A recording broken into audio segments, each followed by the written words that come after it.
আসসালামু আপুরা, এটা হচ্ছে মানি প্লান্ট গাছ। এটা আমি পানির মধ্যে কিভাবে রাখছি সেটা দেখাচ্ছি। এটা সাধারণত এইভাবে ধুয়ে নিতে হবে।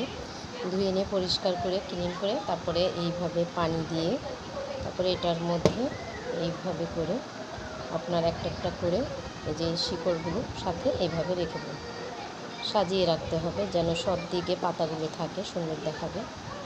এটা ঘরে রাখা যায়। আর 7 দিন বা 6 দিন বা 5 দিন এরকম পর পর পানিটা চেঞ্জ করে দিলেই হবে। এভাবে করে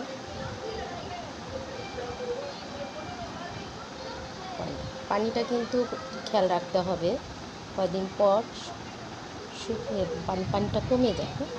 তো দেখতে হবে যে শিকড়গুলো ঠিকভাবে পানিটা আছে কি না সেটা খেয়াল রাখতে হবে।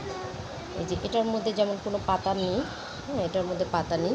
এই যে এটা দেখাচ্ছি, এই যে এটার মধ্যে কোনো পাতা ছিল না, এই যে এখন বের হচ্ছে। ঠিক আছে, এই যে দেখতে পাচ্ছ, এটা এইভাবে বের হচ্ছে। এটা আস্তে আস্তে বড় হবে, তারপর পাতায় বড় পাতা হবে।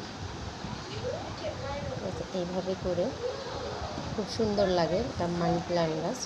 এটা আমি এইভাবে করে